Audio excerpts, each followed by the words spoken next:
Welcome to the Lonely Entrepreneur podcast series called Perspectives.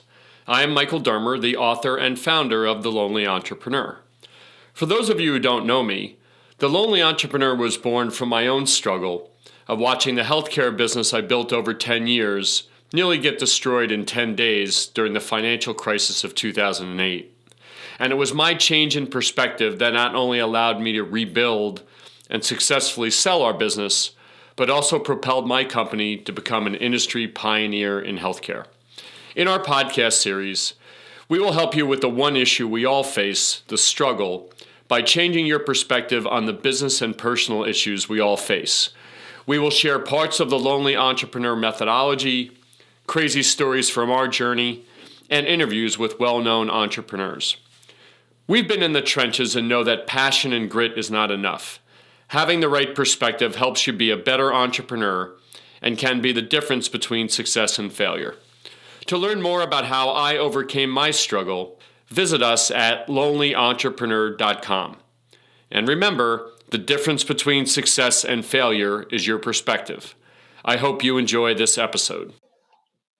Hey, it's Michael Dermer from The Lonely Entrepreneur, and I'm honored here today to have Pejman Ghadimi, who, as you'll get to know through our interview today, is doing a pretty exciting venture called Secret Entourage, but has done many, many things, starting in his teenage ages.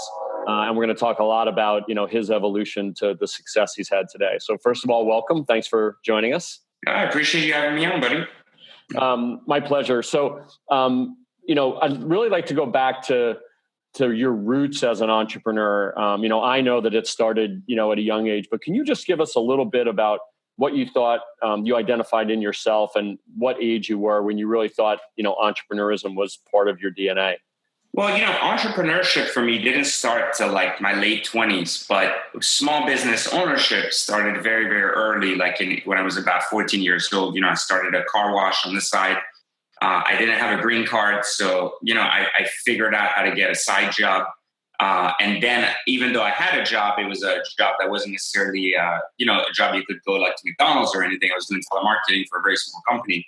But I actually started like a little car wash business that at the time just was either some side income or just kind of learning to get into the art of doing some type of business early on. I've always watched my mom be an entrepreneur, and I've always watched her trying in different businesses. And so I've kind of always had it in me to be resourceful and figure out how to make something out of nothing, So it started very, very early when I was about 14, 15 years old and kind of carried on through my whole life. Even a lot of times when I had jobs, very good jobs and actual corporate jobs, even including being a bank manager, as well as an executive VP, then eventually for a Fortune 500 bank, I still always had this kind of like need to have something on the side or be in the small business ownership.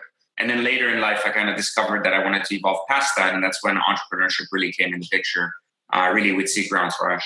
Gotcha. Tell me, you mentioned your mom. Tell me a little bit about, the entrepreneurism that was in her life. Sure. So, I was very young. I was born in Iran, and she had a very big corporate job in Iran. She was very well known. We were fairly well off. And then the revolution happened, and we went over to France as refugees. During that time, she spent about 10 years building something similar to what we have here in the United States called Kinko's, like a digital imaging kind of processing center. And at the time, Kinko's wasn't around. This was like something very, very small in Paris. And over the course of 10 years, she started 2 locations, got it to a place where it was profitable, and just always had been kind of in this need to be in her own small business. And then even after France, we got a chance to come to the United States after a long journey in France that was abruptly ended with just this, nobody wanted to give her a visa. So when they finally gave her a visa, she decided that like overnight she was going to leave because it wouldn't have happened if she wouldn't have. So she left and left everything behind, and again got into the United States starting from scratch, and then started a small restaurant called Metro Burger in LA. And it failed royally. It had an identity issue, man. We didn't know if we were selling pizza or burgers or coffee, And it was just one of these things where it was just, it was too fast. It wasn't planned enough. And the idea was, we didn't have green cards. We didn't have an opportunity to be legal there at the time. And so the restaurant was more used as a ground to say, hey, we have an opportunity to kind of own a business here. As a result, hopefully we'll have, legal citizenship. So, that's what it really was for, but it failed royally. And it made me realize that at that point, even though I was very young, I was going to have to rely on myself to really make stuff happen. Gotcha. Well, it's an amazing story. Iran to Paris to LA. And then, you mentioned that you started working at a banking institution for a while. And so what was your first entrepreneurial venture? Well, it was, I have a different definition of entrepreneurship. So I want to clarify because I want to make sure your audience understands. To me, small business ownership, like owning a business, is an entrepreneurship. To me, the goal of a business is to be profitable and to grow revenue. That's to me the number one goal of a business. But entrepreneurship to me is about advancing society, changing the way people think, facilitating change and forward thinking. And so my first, real entrepreneurial venture was with Secret Entourage. But like I said, my first, business ultimately was this car wash that turned into this very large concierge service. And it started just as a car wash, then doing some repairs. And then it followed through to becoming kind of a name known by a lot of dealerships in the greater Washington, D.C. area, known as VIP Motoring, where we customized cars and did a lot of in-house design on exotic cars. And then evolved to creating what I believe still today to be the first exotic car investment fund that allowed people to invest in exotic cars instead of actually buying exotic cars. So during the Great Recession, we had an opportunity to allow a very different type of investment for people. And as a result of it, that launched or turned our business from what you would consider a small business into a larger, not only larger business from a revenue standpoint, but also an innovative business that had a component of entrepreneurship within it. But I still don't consider it to be true entrepreneurship, even though it was a very successful business. Yeah. So, you strike on an interesting point. We always talk about how entrepreneurs have to kind of pick a certain type of customer and stick with it, or a particular market and stick with it. Think about where you evolved from, right? You started with car wash, right? Mm-hmm. And you realized, right, there was something specific about exotic cars. And from that, right, from that depth and getting into it and being around it all the time, you learned all the things you needed to learn that allowed you to turn it into something which, frankly, wasn't a natural. To have this concierge surgeon wasn't a natural evolution of that. Tell me a little bit about how you got that depth of learning within the exotic car business. Yeah, well, I'm a big believer that the way we grow businesses is that every business is a vehicle that is ultimately, or starts ultimately, as the extension of the skills or talents of the owner or the person that's founding it. So in other words, like we start doing something like when you're a chef, you're ultimately using a restaurant to serve people the things you want to cook, right? Like the things you love cooking. Yep. And it was the same thing for me. We started as a car wash because at the time that was my capacity. I didn't know how to do anything else. I was young. I didn't have a car. But as I evolved, as I made more money, and as I started to drive exotic cars, it started making sense to kind of surround myself with other people with exotic cars because it was happening naturally. So the extension of that was that how do I turn my friendships into a business opportunity? Meaning people were asking me questions already, like, hey, how do you do this to your car? What happened? So obviously, it was a natural progression since I was already in it personally. But I think the success of VIP Motoring as a whole happened with just the simplicity that it was a business that adapted to change. Like in a time where, we were doing car washes, the economy was good. But in the time we were doing exotics, the economy was much better. People were buying exotics. Yep. So it was really paying attention to the market and what was happening around me, rather than just saying, hey, we're going to do a car wash and we're just going to be car wash people and that's it. It was more saying like, hey, listen, we're seeing the world's evolving. People are no longer repairing cars, they're customizing cars. And so how do we customize cars? And then we're saying, wait, those guys that were customizing BMWs are buying Ferraris. How do we get in front of them since we're already their friends? How do we make sure we capture that market before they ever need to go elsewhere? And then as we evolved, we said, well, where are people going to buy these exotic cars? Exotic car dealerships. So why don't we create partnerships with them? And so it was always this staying ahead of what was coming in the environment, on a constant basis. I talk about this a lot in my book, Third Circle Theory, but It's about understanding the environment you live in and then predicting kind of the direction the environment's taking and positioning yourself with an opportunity to take advantage of it. When the recession happened, people weren't buying exotic cars. Me and you kind of talked about that, but the thing was that the entire like every type of luxury business was in a freeze state of mind. It's like we can't sell anything. We're not making any money. And if people are listening to this are old enough, which I assume most of them will be, that they've gone through that, then they know that like you weren't seeing as many Ferraris around. You weren't seeing that much going on anymore. You were seeing a lot of like depression and people. And so, we thought about it and we said, well, there is still an opportunity there with exotic cars, but it has to look different. So, it can't be like spend massively on your car. It has to change. And so we said, well, if the same people still want to buy cars, why don't we help them invest in them from a more financial standpoint and use some of my finance background to help kind of facilitate that change instead of, hey, let's just sell more stuff or let's lower our margins, So I never was a believer of working for free or working for less money. I was always a believer of delivering higher quality or finding new ways to get to the same money. So I've always done that. What's interesting about that whole evolution is that a lot of that was happening right in the middle of the recession, right? So It's really about bringing that different perspective, right? So what it's like to tell me what those early days were like to kind of think through and say, okay, imagine going to someone and saying, okay, we're right in the middle of this kind of crazy recession and we're going to do exotic cars. I mean, what was that like at the time? Well, it didn't go that way. It wasn't just like, hey, we're going to start, brokering exotic cars. It was like an opportunity that opened based on paying attention to the environment. I mean, like I said, I walked in a dealership who were already doing deals like putting wheels on cars and customizing cars for them. And then it was just paying attention. And I was like, wait a minute, why aren't you guys selling cars? Like, why is all this inventory still sitting there?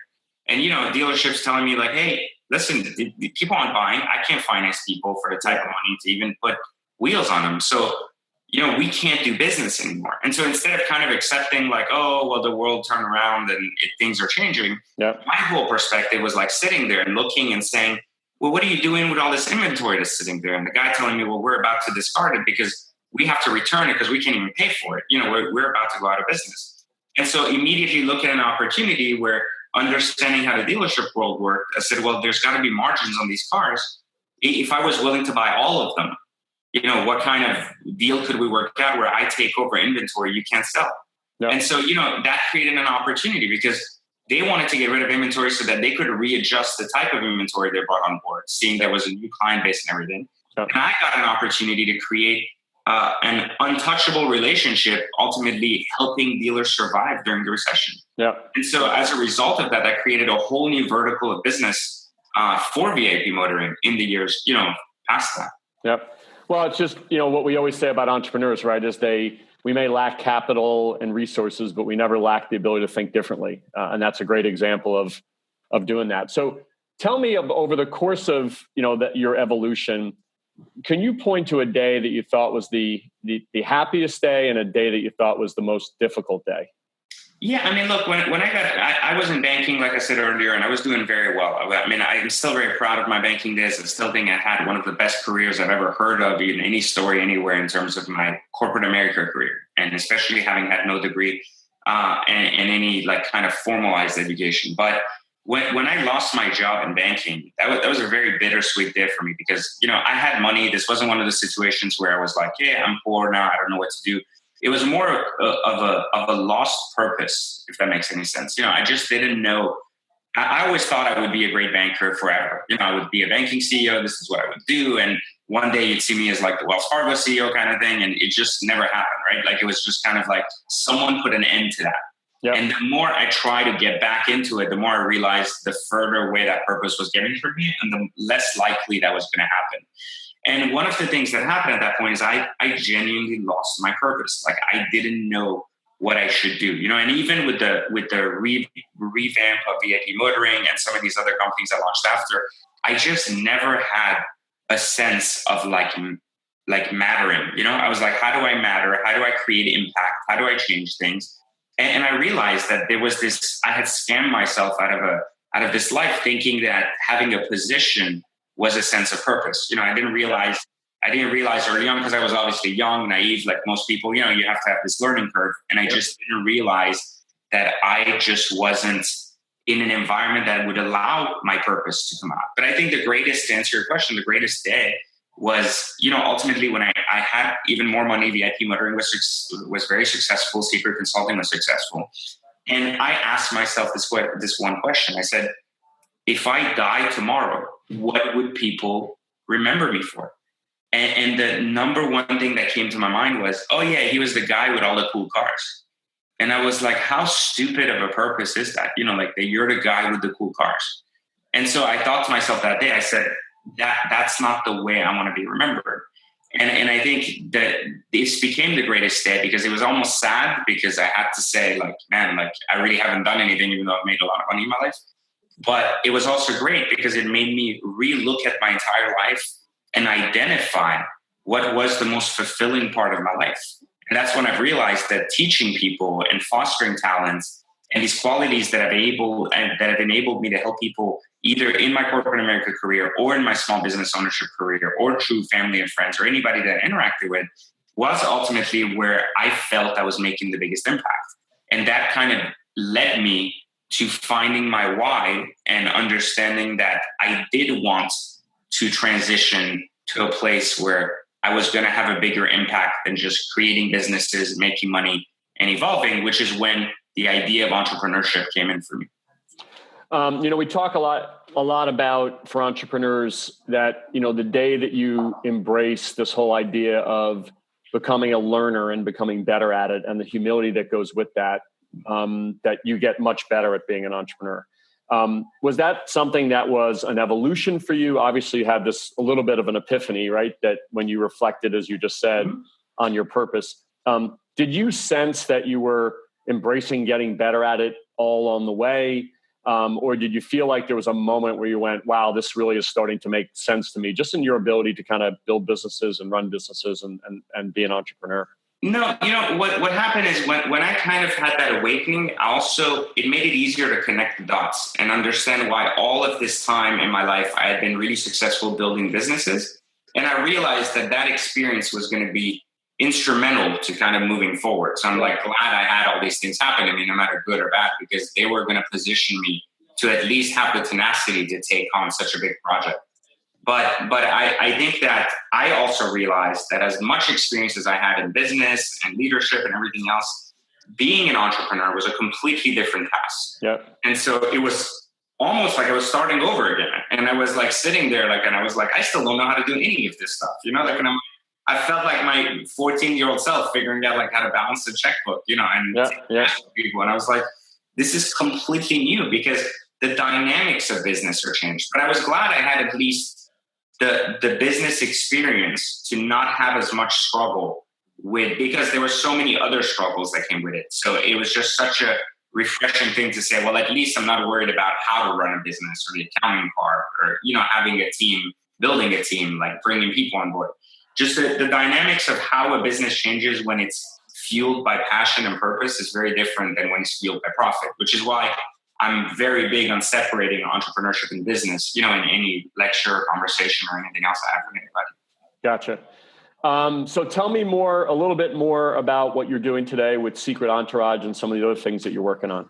Well, so I've converted my entire kind of portfolio of businesses to slowly, I still own VIP Motoring, Secret Consulting, and some of these other, venues that were offline, but I've completely gone online. And what I've done with Secret Entourage is I decided years ago that I've gone through so much crap to kind of get to where I am today that if it wasn't for the great people I observed from my life and I interacted with, I wouldn't be where I am.